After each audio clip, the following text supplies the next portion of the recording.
Hi, this is Talie Warulkar, the anxiety coach. I am joined here today with Annette Mashi to talk about her anxiety journey as part of a series of interviews that I am doing in order to take that shame lid off of anxiety. Today, I'm going to be speaking to Annette about the anxiety she has surrounding her infertility. Hi, Annette. Thank you so much for joining us. Would you like My to introduce pleasure. yourself? Of course. So my name's Annette. My company is Write Wizards, and I create magic with words. I help interior designers, architects, and female entrepreneurs tell their stories and highlight their superpowers through blogs, newsletters, um, emails, and any way that they need to market themselves. So that's me. And where do you live? I live in Moshav Segula, which is north of Kiryat Beersheba and south of, I'm guessing, north of Gat, really Beersheba and there. south of Gorgeous, gorgeous Moshav. I've been there. Moshav Beautiful. Segula. Yeah, So north of quiet. Beersheba, south of Tel Absolutely. Aviv. Such a Yeah, quiet, beautiful Moshav. yes. Um, okay, Annette, do you want to tell us, starting from the beginning, like of the infertility treatments, everything that's happened? So, part of the Bible, be fruitful and multiply. I mean, it's a commandment, and it's one of the things that women can do. And it's very hard and stressful when that's what you want to do and you can't do it. And so, and you can't figure out why. And especially when you're the oldest born child, overachiever, and all of a sudden something is not going according to plan. And so, everybody around the age of all my friends were getting married at 25, 26. And then by the time that they were 30, they had already had children. And so it was a struggle to figure out what was wrong. Was it something with me? Was it something with my husband? Was it a combination? Why it wasn't working month after month after month? Just sad and depressing and struggling and trying to find the right solution. How did the So, anxiety affect you specifically? Like, how did the anxiety specifically affect you? it was the primary focus of my life. Getting pregnant was a primary focus of my life, and I'm trying to figure out how to do it, and it controlled everything. What I would eat, when I would go to sleep, why I wasn't getting pregnant, every cycle, every time that I would get my period, I would get upset. What was wrong? Why wasn't it working? And we started doing treatments. Anxiety wise, I don't know that I even identified it as anxiety. I just knew that I was stressed and I couldn't function, and I Yeah. was occupying all my thoughts. It was just occupying all my thoughts. And so we were living in the States at the time, and we went to see How old were you? doctors, and they did tests and things like that. How old were you I at this was, stage? I guess I was over 30. Yeah, I was over 30, because you would either, for your 30th birthday, you would either have the baby shower, baby bris, or baby naming, or you would have a 30th birthday party. It was like the consolation prize. And I remember walking into my 30th birthday party, which was a surprise, and just crying and running up the stairs and saying, I don't want to be here. And, this is what I get. This is my, I don't have a baby. And so I get a 30th birthday party. It was just This was back, this depressing is in the States, you said, and yeah? sad. And in the States, I was living in the States. Yeah. Living in the States. And I didn't want to even go to the party. I didn't want to go to the party. They said it was for my cousin. And so, because we both turned 30 together, I didn't even want to go. And then when I got there and they're like, no, it's for you too. And I'm thinking, it shouldn't be. I don't want to be here. So how So did you react? Like, it what did was, and then, and then, and then like slowly, I mean, because you can't, there's no solution. There isn't a solution. And my friends would be afraid to tell me that they got pregnant, because that's also, you want to share in their joy. But on the other hand, you're stressed and upset about yourself, and why can't you do it, and what are you doing wrong, and why can't you fix it, and you're looking to God for solutions, and month after month it's the same story, the same thing, and month after month it's depression, and then we saw a doctor and we started taking, medication and shots and treatment and hoping that eventually it would work. And eventually You were married I would how get long by pregnant. this stage? What did you say, 5, 6 years you were married by this stage? We were married. We didn't try to get pregnant right away, but when we started trying to get pregnant, it was like 2 or 3 years, I would say. So I was over 30. I didn't do the calculation. Leia was born in 95. I got married in not 81. I got married in 89. So I didn't do the math. So, but it was a while. It was a while until I actually got pregnant, and that itself was, it's like a miracle to be pregnant. And I was thrilled. And then when we moved to Israel in 1997, she was a baby. We moved to Israel, and right away I knew that I wanted a second child. I knew that I had trouble getting pregnant, and right away we sought out fertility treatments to try to so I knew that I would have some sort of medical support in order to get over that, in order to help me through. Because I don't wish it on anybody. I mean, all around you, that's all you would see. I mean, one of the things that as you walk around Israel and you see, right, you see everybody, and that, why don't you have kids? Wondering like when you're going to have them, and they don't, people aren't necessarily nice about it. My sister-in-laws would be getting pregnant, and I'm thinking, how are they pregnant and I'm not pregnant? And it's the stress, the anxiety, the depression. Well, a lot of pressure. And now I just want to take you back to something you said before. You said that whilst you're still living in the States and you had this surprise birthday party thrown for you, and your friends were all getting pregnant, and you went to this doctor, and before you got pregnant with Leah, did you do anything to like process your feelings, process your emotions, process the grieving, process what was going on? Did you go see somebody? Like, did you do anything for it that you found helpful Um, to? I didn't do anything. I didn't know that there was anything. I mean, I'm it's years and years, 30 years ago, nobody really, or 25 years ago, nobody really did anything. It's going to be okay, everything's going to be fine next month, but there really wasn't any kind of help. There was no help. I Emotional didn't help, you know, said. even there was Yeah. no emotional help. Now, Did you when speak I to somebody else about it and somebody else who was struggling as well? No. no, I didn't. I knew that my cousin was also struggling to get pregnant. So we talked a little bit about it, but and not there wasn't really a support network. Most of the people that I knew got pregnant. My friend would get pregnant. Her husband wouldn't even be home. He would be working, and I'm thinking, what did you like? He's on business trips all the time. What did he pass you in the hall, and all of a sudden you got pregnant? And so, yeah, it was stressful. And then like later, and people didn't share. People didn't share the way they do today. They didn't talk about it. Yes. Yeah.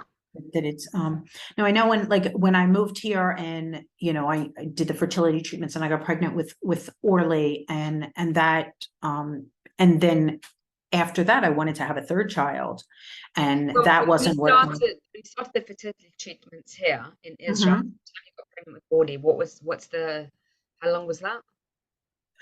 It was actually I was lucky. It was almost right away. It was like from like I knew that I had trouble. I knew from the past that I was going to have trouble, and so like immediately I sought out help, and to get on the programs, and to get into the Kapat Holim, and get the medical assistance, and get on a program, and then do the treatments at Kaplan, and then I got pregnant with Orly. Actually, with Orly, she was twins. She was twins, and yeah, she was twins. And then during the pregnancy, then one of the twins died. And so it was just her. And that was also like anxiety. Like I remember like thinking, how did I lose the baby that I didn't even have? And how do I deal with that? But still be happy that I have another child inside me. And then, Like I remember laying on the table doing the Mei Shafir, and the doctor said, and I didn't understand because they're speaking in Hebrew. And he says, it doesn't look good. And I said, what does that mean? Like, what does that mean? And that's when the guy said that one of the babies has no heartbeat. And that, that you're in this vulnerable position doing a Mei Shafir. There's nothing much you can do. I mean, I couldn't do anything. And I, just had Orly. And so, I lived with This is what, her. 97, 98? 98. She was born in 1998. So it was around, Was there anything at the time that you did to help yourself? Was there anything available at the time? Breathing? there wasn't anything. I mean, I still had the one baby. I mean, it wasn't like I didn't have anything. I mean, I was still growing a child, and I think I just pushed it all to the side and just said, okay, well, we'll concentrate on Orly, and thank God she was healthy and she was born and everything, and they took the other embryo, baby, whatever, I'm not sure, and they took that away at the in the delivery, because they can't take it out in the middle. I mean, so I had to carry it, and then you birth the baby at the time and stuff. And then like with her, so things were like, I was happy I had a child. I had two girls, and everything went on. It was, when I guess I really began to seek help when I was trying to get pregnant for the third time. And that's when I reached out. Who did you reach out to?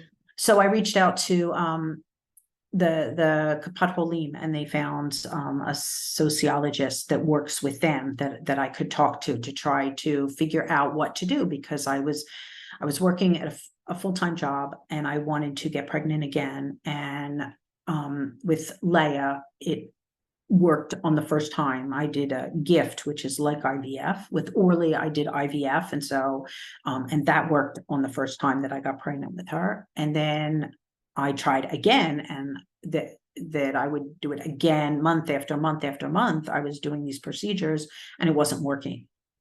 And that's when I reached out. How old were you at this stage? Let's see. Orly, I don't know. She's 25 now. So, I don't know, 20 some years ago, like 36, 35, 36, I would say, something like that. And then, then they're worried about age. You're worried about age. I'm not 26 anymore. I'm 36, and it's a little different, and they're worried. And, but it was, I was working full time at Intel. I was, taking the mornings off, because you have to go. It's not, you have to go all the time to Kaplan. They have to do the blood tests there. I think the processes have changed. I hope. I mean, it's 25 years later. The processes have changed, and month after month, it wasn't working. And that's when I sought some sort of help to deal with all of the anxiety that I was feeling. When you went to see the sociologist, yeah? Yeah. What help did he or she give you? So she would talk through it. We would say, like, how many more times do we want to, do this, try to kind of set up a time limit on it, when I would just kind of let this dream go. That's, I tried, it didn't work. Okay, now how do I deal with the fact that it's not happening? So we tried to set up a time limit for it, tried to understand maybe where it's coming from. I mean, I have two daughters. I wanted a son, and it wasn't happening, and how to deal with the fact that I'm not having a son, and I can't have a son, and I'm in a culture where she helped you like grieve the process, understand maybe that maybe I wasn't a failure, because this wasn't happening to me. I mean, the failure is huge. Here's something you want to do. You're doing everything that you can to do it, and it's just not happening. And it's you feel like a failure. You really feel like a failure. And so we would talk about it. We would talk about, like, if it was coming from inside me, or if it was external forces. A lot of people saying, well, what do you mean you don't have a son to carry on the family name? Like, that's huge. Yes, especially I know your husband is Sephardi. Yeah, right. Well, yeah. And I don't think he ever felt like that, but I felt like I was disappointing him in some way, shape, or form. And even today, I mean, it's 25 years later, and I still feel like that this is something that I haven't overcome. And it's not something I can solve. I mean, that ship has now sailed. I mean, there's no, there's Yeah. no, I mean, just like I'm not going to be an Olympic gymnast. I mean, I'm certainly Yeah. not going to be able to give birth to a son at this age. You know, I'm going to be 60 next month. I mean, it's not happening. But it's definitely something. I don't know. Have I ever come to terms with it? Probably not. Have I grieved about it? I don't know that I ever like actually sat down and went through the grieving It would process. help you. Um, probably like if I think about the stages of, you know, anger, I mean, I know I probably went through the anger but I, you know, and I guess first it's I forget what the first phase is. It's not anger. It's like you're not, it's unrealization or something like that. It's like I know you, there's like 4 or 5 yeah, stages. there's 5 stages I Yeah. know of grief. Yeah, I Yeah. just don't remember what they are, but I know that there's stages, and I know that I probably haven't hit I mean, acceptance is because this is what it is and it can't be changed. It's like a fact, but like inside my soul, have I accepted it? Not necessarily. And do you think it would help you to move on? Um, I Okay, think that it's, here's another question, okay? After 25 years, okay, you know intellectually it's not going to happen. You said the ship sailed. Do you think, how is it affecting you now to the fact that you haven't accepted it? I think that I'm learning to accept it because it's a fact. It's a fact. And so, you know, whether I sat down and I really grieved and I moved on like in some sort of emotional state is one thing. But I think that now as I grow and I develop my business and I focus on that, I think that I I don't look at it as a failure anymore. It's just that's the way it was. I mean, it's nothing that I could do. I really don't have any control. There's lots of things that we have no control over, and they Yeah, just happen. And yeah. this is more of this is what the plan was, and you know, and just move on and not be. I mean, I certainly don't feel jealous of people that are pregnant now. I mean, it's you know, I'm very happy for them, and I'm, you know, way past that. Now the only other thing you know, Orly says that she does have contact with her twin. That Really? yes, yes, yeah. Okay. So her boyfriend's mother, you know, speaks with Oh, or right, wait, has one second. You cut connections. out. You cut out a little bit. Can you repeat what you just said? I think it was the So reception. Yeah, the Wi-Fi. You said her boyfriend's mother. her boyfriend's mother has connections with the spiritual world, Yeah. and she's like a translator for the spiritual world, and you can be in tune with the people who have passed and spirits, and Orly's been in tune with this, and she has learned to listen to her inner self and feel the connection that she gets Oh my God, from her twin. Yeah, from her twin. that's really powerful. Yeah. That's really powerful. So she says, so I asked her on her birthday, I said to her, on your birthday, did your sister send you a message? And she said that she didn't necessarily send a message, but she sent like a song. And What was then, the you know, song? I don't remember, but she had like she had a song that she said, this is the next song that came on the radio, like after I, you know, was thinking about her and stuff. And so I think that I mean, I definitely feel a connection to things that have, you know, the people that have been in our lives that have passed on, and feel that strong connection. And I guess that gives you comfort, and it helps you break through the anxiety that you feel, that it's not, you know, that things are meant to happen for a reason, and they happen for the reason that they happen, although we don't always know why. And we just take that and move forward. Can I just take you back to something? You said Sure. you haven't yet come to like full acceptance. How is it, what is it costing you? How is it affecting your everyday life today, 25 years later, for the fact that you haven't accepted it? I think it's just pain. It's like it's pain. It's pain. It's I wouldn't say it's regret, because regret would be something that I had a choice that I could have done and that I Yeah, didn't do. yeah. Whereas this is pain of that it's like underachieving, like something that I really wanted to accomplish that I couldn't. And that's does it affect me today? I mean, How does it affect the I really anxiety have in to, your life? yeah, I really have to like look deep and really think about it. I guess that most of the time I just don't think about it. I just don't think about it. And that's my way of dealing with it. And that's my way of, it's not even acceptance, because I really don't think that I ever really sat down. And like I said, I never sat down and had that grieving experience. Does it affect my life? No, but it just makes me think about it and makes me wonder if there's other things that are connected, whether it's eating habits, or whether it's there's things that it prevents, if there's anything that it prevents me from doing. Like I'd really have to dig deep to see if, yes, that for sure is, this was the cause. The same way we talk about, like, if you look at like money issues, Yeah. and that I could see that there's a direct relationship to, how I think about it and the money. I would have to really look deep and see if there's anything inside me that I feel this is the reason why I can't move forward. This is stopping me from moving forward. I have to see if there's something that is preventing me from I'd like moving to do. forward because of, Is it something you'd like to do? um, Like, do you feel like you're ready I to do think, it? Here's another do I question. feel like I'm ready to do it? I think that now I think that now I would be open to doing it. I think that now I would, because there could be things that I'm blocked from doing because of it. And I think that there's been enough time that even though it's still painful today, 20 some years later, it's still painful, and it's still I don't wish infertility on anybody ever, ever, even my worst enemy. It's still a raw emotion.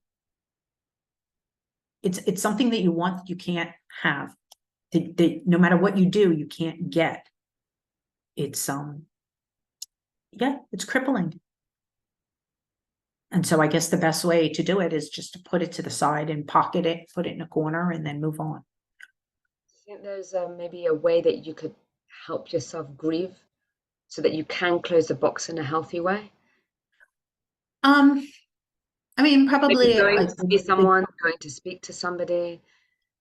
um, I, I don't know. I don't know if like speaking to somebody or just journaling on my own. I've really been like very independent, and I grew up in a time when people didn't talk about things. Nobody talked about anything, and it's only recently that people are open to dealing with their emotional problems and seeking help and everything. And even when I left Intel, and like I left a job I had been at for 17 years. I mean, it rocked me to the core. To move to something else. And I took the steps to seek help. And I think that people have to just be brave and know that they have a problem, and know that there are people out there that can help them, and look to find the right people that can guide them on the path. Could you do that? Do I do that? Could you? I do it for, could I, Could you could I think? for this? Could I do that for this? Probably. If I felt that it was if I felt that it was stopping me from moving forward, then I would do it. I don't feel that it's stopping me from moving forward. I think that it's there. It's in my mind. I'm still like, even after all this time, I still have tears. When I think about it, it still hurts me. It's still raw.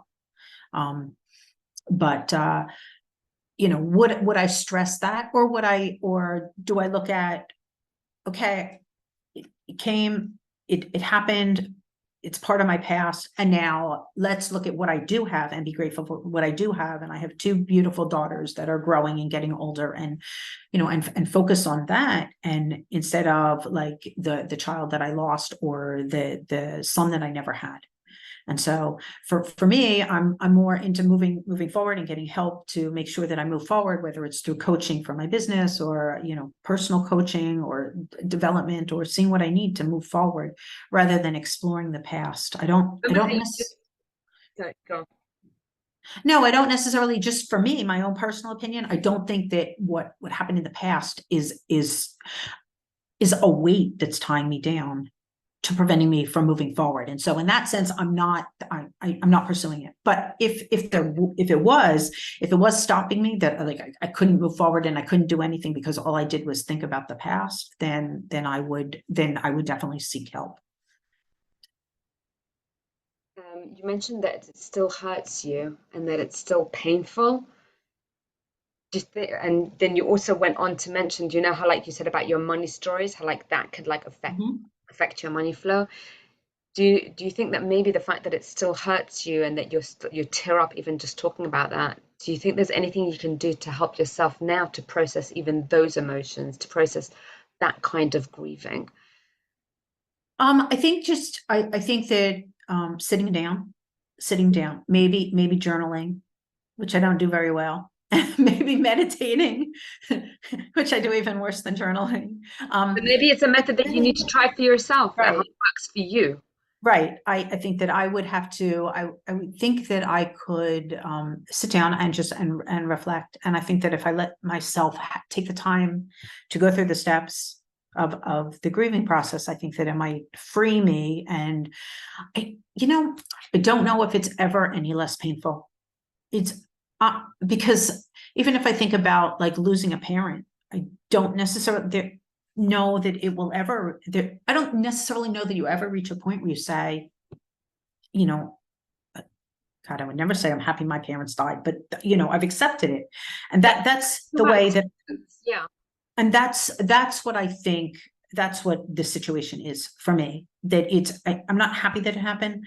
I still feel emotionally sad about it, but I can move past it and realize that Come to like a neutral I've come place, to an agreement. Yeah, I've come like to an acceptance, acceptance. an acceptance. Right, I've come to the acceptance, and that's why I don't necessarily know that I need to really dig deep, because I don't feel like it's forcing me, it's preventing me from moving forward. But would it help? I mean, maybe it would help to just spend some time just getting it out, like give myself the permission, because at the time I probably didn't give myself the time to deal with it and the permission to deal with it and to really think about it, and I just kind of swept it under the rug because that's what we do. And move forward. And now 25 years later, I'm thinking about it, and still, put it this way, still thinking about it, that there's probably would be beneficial to sit down and to actually do something, some other Okay. way to maybe honor the situation. Yeah. I want to just ask you a question about something that you just said before. Mhm, Um, is there is there something that the Annette today, 2023, okay? mhm. Is there something that you would say to yourself back 25 years ago? Or even let's say um 23 years ago? Like what would you Probably could go back and say something to yourself, what would that be? it would probably be to take the time and to get the help, and to sit down and to talk about it and to work through it and to really deal with it at the time, deal with the emotions, deal with the feeling, deal with the grief, deal with the go through the process, go through the acceptance, um and then move on. I mean, it's okay, and it's important to take the time and to do it, because that had I done it, had I kind of like resolved it at the time, I don't think that I would still be feeling it No. today. I think that Do you think it's if you did that today, then like let's say the Annette in 5 years or 10 years from now will thank you? Because if you're still uh, carrying that 25 years on, do you not so maybe like yes, you're future probably right, today Taffy. would thank you? What? Just don't sweep it under the rug. Yes. Yeah, you're probably right. You're probably right that at some point, and maybe I will. I mean, maybe I'll put that on my, agenda for something to do for my birthday. And then throw yourself a 60th birthday 30 years after. Yes, price. Yes, but now I won't be upset that I'm throwing the party. No, I'm in a much better place. I'm much stronger, I'm much healthier, and everything. And it's not, throwing a party at this age is not a consolation prize. It's a, celebration. It's more of a celebration than a Yeah, consolation prize. It's a big absolutely. difference. Yeah. Okay, is there a message that you want to give to anybody who's watching this, who's going through what you went through? Um, Not being able to get pregnant is not your fault. It is, you are not a failure. The methods today are much, much better than they were 30 years ago. I have to believe. And that everything happens in a time and a place, and to just kind of relax, and I hope that it happens. And if not, then seek assistance to deal with the emotions and to talk it out, to, work it out, to have somebody listen to you, to get support from other people so that you're not going through this alone, because there's so many people that are going through it. Get the help you need. Yeah, Always. get the help you need. Help you need always. Mhm. Thank you, Annette, for joining. Is there anything else you want to add? No, always a pleasure chatting with you. And now I know what I'm doing for my birthday. Looking forward to being there, Annette. I better be invited. Yeah, yes, you will be. Thank Well, you. yeah, we should definitely have a little soiree. I'm going to. Annette, thank you so much for sharing your journey. Thank you so much for opening up and really sharing your heart and that anxiety journey with us. Really, really appreciate it. If anxiety has affected you in any way at some point in your life and you're willing to be interviewed and to share your journey with us, please be in touch with me. The details will be at the end of this video. Thank you.